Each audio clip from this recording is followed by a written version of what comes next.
What's up, guys? It's three-time NFL Pro Bowler, all-decade return specialist Josh Cribbs, Cleveland legend. If you want the best Browns content on YouTube, I'm told subscribe to DF Sports. Listen, you got to find out for yourself, but I was told, heard it to the grapevine. DF Sports is the way to go. All right, y'all go check it out. Go Dogs. Hoo, hoo, hoo. You heard the man. If you want some of the best Browns content on YouTube, be sure to subscribe. I would greatly appreciate it. So I was listening to the Orange and Brown Report YouTube channel today. They put out a long video. It's like an hour-long film breakdown of some of these defensive ends in this draft. And I think a lot of Browns fans are ignoring that position right now because, listen, J.J. Watt is the number one thing on Browns fans' minds right now, and, as it should be. But I think a lot of people are ignoring the possibility that the Browns could still get J.J. Watt and still draft an edge rusher. If the Browns get J.J., it's probably going to be a 2 or 3 year deal. And the thing about J.J. that makes him so attractive to me as far as come to Cleveland, we can move him around. He can play inside. So if the Browns want to, they could hypothetically sign J.J., put him, move him around. You could possibly have packages with Miles and J.J. on the same side of the ball. Sheldon Richardson played very well last year. You're going to have Andrew Billings coming back after opting out. The Browns, it's not ridiculous to say that they could still go defensive end at 26. Now, who's going to be there? I don't know. I don't think the top three guys are going to be there. Your Rousseaus, your Pays of the world, those guys are going to be long gone, I think. Now, the draft, it falls many different ways. And this, it's happened this way the last 2 years. With Grant Delpit, I was like, fingers crossed. I wanted him very bad. I thought we might have to trade up back into the first round to get him, and we didn't. We sat there and even traded back and still got him. So, just because you want somebody doesn't mean that you're still not going to be able to get them. If sometimes you sit and you be patient, you end up with them anyway. That's the same thing with Greedy Williams. I really wanted Greedy Williams. He fell. We got him. Now, obviously, you look at that now, and it's like, well, injury-prone, attitude may be an issue. We'll see. But anyway, so I think that the Browns, and I've said this many times, it's going to be the Joe Woods style. It's going to be the San Francisco 49ers defense philosophy of you let your front four guys go. They're the pass rushers. You don't have to bring extra guys. Your front four can get the job done. And the Niners have done that by loading up with first-round picks on that defensive line, spending a lot of money on that defense as a whole. They are very, very aggressive, and they stick to their game plan. And I think that's what the Browns are doing here. I think that, and I've been told, so there's a guy who I come in contact with at my work, and he just so happens to work in the analytics department of the team, of the MLS team that Jimmy Haslam owns, as well as the Browns. And he told me, and I'm not going to name names, he told me that the analytics department for that MLS team work hand in hand with the Browns analytics department. So I was talking with him for like an hour or so, while I was still working, and we were talking, but so I was talking with him, and he basically, we were talking about it, and he said pretty much what we know, and that's this front office, they don't value linebackers. And we can deny it, we can argue, but it really doesn't matter what we think, it matters what they think, because at the end of the day, they're the ones picking. So I don't see us, he told me don't expect a linebacker till the third round at the earliest. And you look at last year, and that makes sense. Jacob Phillips, third-round pick out of LSU. It seems like that's the philosophy with this front office. Linebackers are not valued. And, you can go out and you can get veteran talent who can come in and do a decent job, like you saw with Malcolm Smith this year. B.J. Goodson, Christian Kirksey is back on the market. I could see him returning to Cleveland potentially. So I don't see linebacker. I'm sorry. I don't see a linebacker getting picked at 26. I certainly have a list of guys that I would love to see come to Cleveland, but it just seems like this front office is very anti-linebacker early. I could be wrong. Maybe they got their guy that they have their eyes on, and if he happens to fall, maybe they do it. I don't know.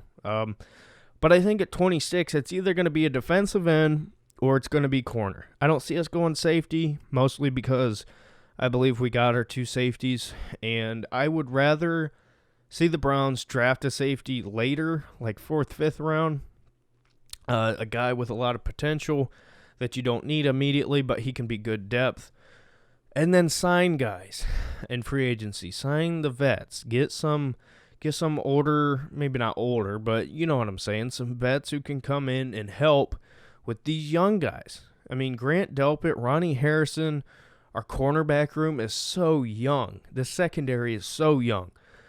I think we just need to get vets. And Trey Boston, I talked about it. He's come available. That's a guy who, if I was Andrew Berry, I would really try to go out and get. So as far as the draft, I think it's down to defensive end or defensive line in general and corner.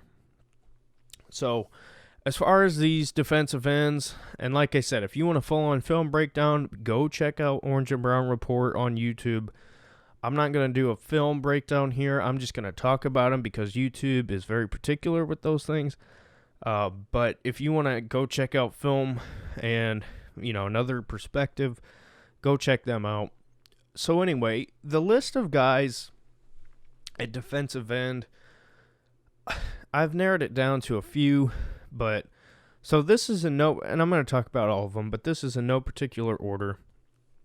Carlos Basham Jr. out of Wake Forest, Patrick Jones II out of Pittsburgh, Joseph Assai out of Texas, Aziz Ojulari, I think I said that right, I don't know, out of Georgia, and potentially Quincy Roche out of Miami. So let's just talk about Basham first. Carlos Basham, 6'5", 285 pounds.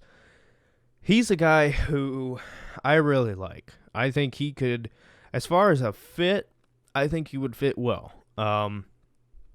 There's a lot of guys that people want, and they're more of a flashy name, but they wouldn't fit. You know what I'm saying? So I think Basham, his game, to me, when you go watch his film, I can picture him playing opposite of Myles Garrett.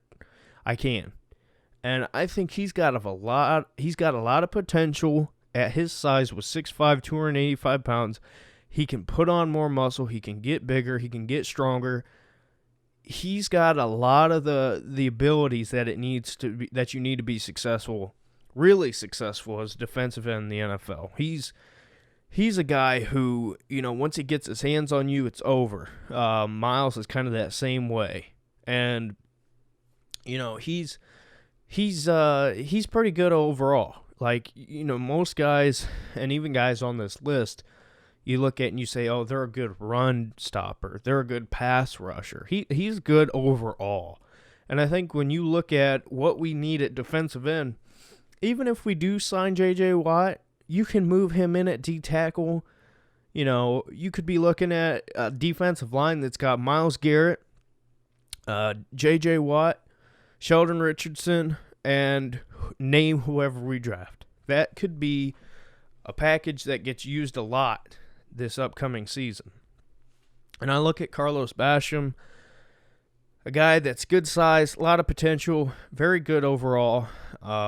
He comes from Wake Forest, and that's a school that people go, Wake Forest. But go watch his film against Clemson. He did a fantastic job. And to me, if you perform against the best of the best, as far as college, that's what you're going to be facing in the NFL, and even better, much better. But you get what I'm saying. And go watch his film. I thought he did a fantastic job. I would love to see him playing in Cleveland.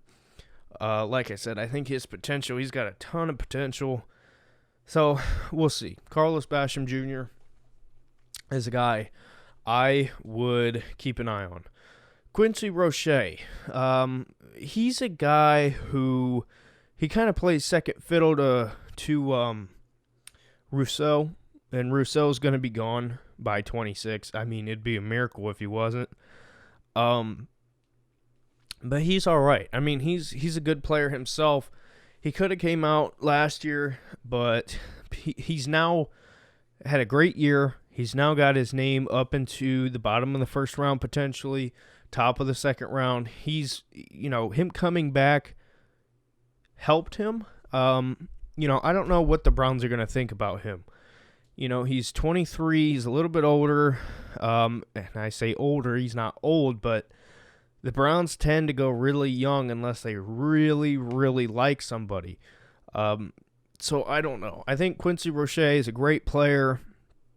I don't know if this front office, if he's going to be a top pick of theirs or a top prospect of theirs, rather. But I don't know. Like I said, I think they tend to go really young unless it's somebody that they really, really love. Now, do they really, really love him? Maybe. Do I?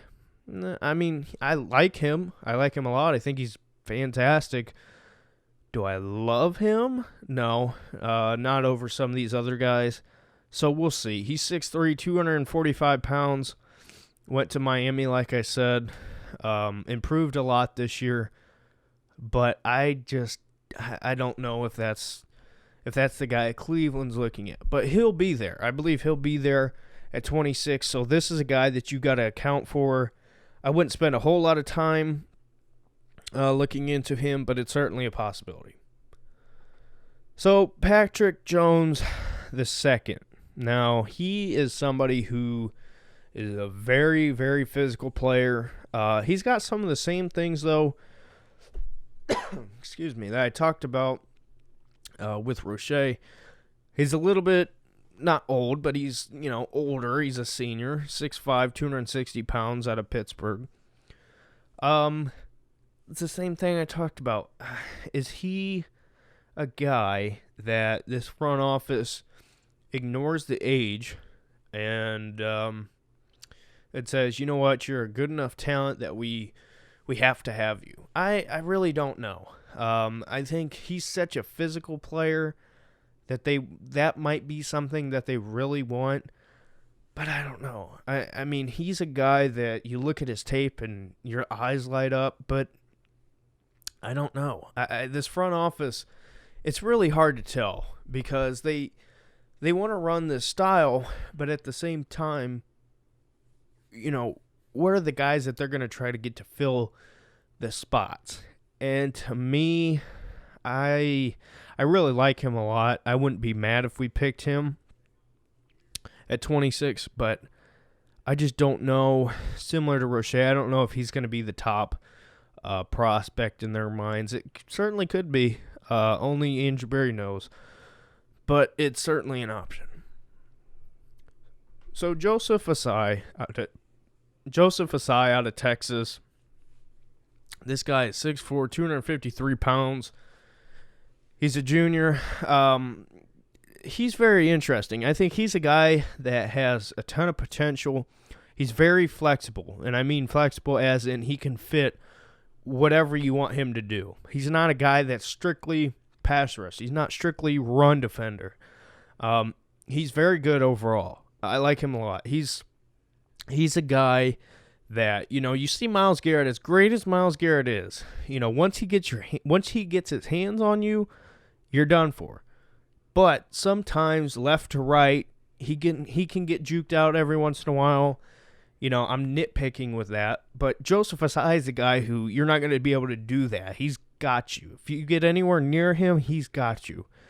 I think that is an interesting, maybe not clash of styles, but as far as you look at how they're trying to build this defensive line, to me, I think he could be a guy that they could look at and say, okay, we're going to be able to do. You're a guy that we can get and you can work in our system. We can fit you into our system. So at 6'4", 253 pounds, he's got great size. Like I said, he's got great mobility. He can move side to side well. He can move north to south well. He's a great player overall. His technique is the one thing that I look at that they might have to work with him on. And that's not to say it's bad, but it's nitpicking. He had 25 solo tackles, 5 sacks. So, it is what it is. I think he's certainly an interesting prospect out of Texas, great player. But as far as fit, it's certainly intriguing because maybe not contradiction of styles, but I think if we go out, we put so much focus on this defensive line, his style where you can kind of bring him in and do with him what you want because he can do it all. That's very, very intriguing to me, and I know that's going to be intriguing to the front office as well. So Aziz Ojulari, I think I said that right. I don't know. Probably butchered it. This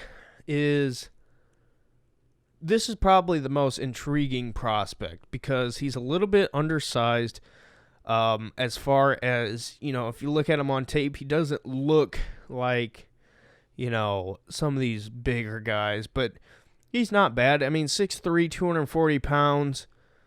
But the thing that's interesting to me is you watch Myles Garrett and you see how he can get so horizontal to the ground coming off of the edge.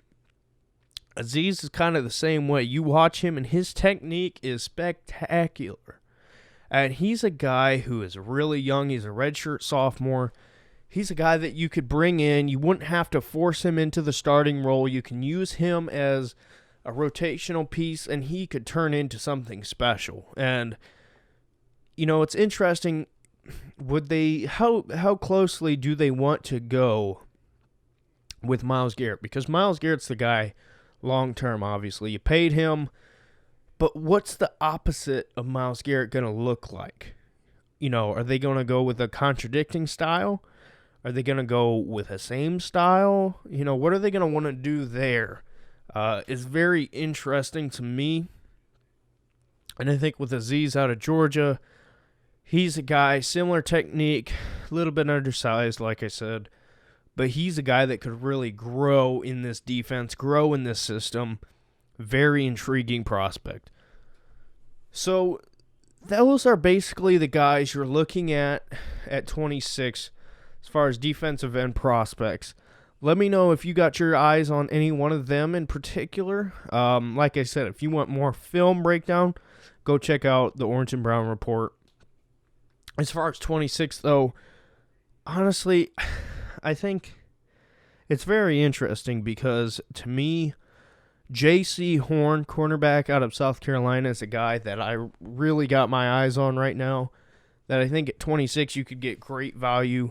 There's a defensive tackle out of Washington. Got a tough name to say. Can't remember it off the top of my head. But Christian Barrymore out of Alabama. Defensive tackle. Interesting prospect. I don't know. It's going to be something to pay attention to because, like I said, the board always falls crazy. You think you do these mock drafts, and you think you got it pretty much down because it makes sense, and then you got the Packers picking Jordan Love. Like, this stuff, it happens. And I think the quarterback situation this offseason is going to have a big effect. You got like 4 or 5 quarterbacks in this draft that could all go really high. Some could slip. Who knows? And also it depends on trades and who gets who and who goes where. Are the Eagles going to stick with Jalen Hurts? That's, these are things that are very interesting, and, you got to account for this stuff. But, if you just go off of who's likely to be there at 26, this list of guys I gave you, plus, your J.C. Horns or those 2 defensive tackles, I think that's who you're going to be selecting from. It's like I was told. I don't think linebackers a priority. I think they're going to do the same thing, probably bring back B.J. Goodson or, what's his name? Malcolm Smith. Christian Kirksey just came available again. Could he come back? Who knows? But anyway, let me know your thoughts, and we'll see you in the next video.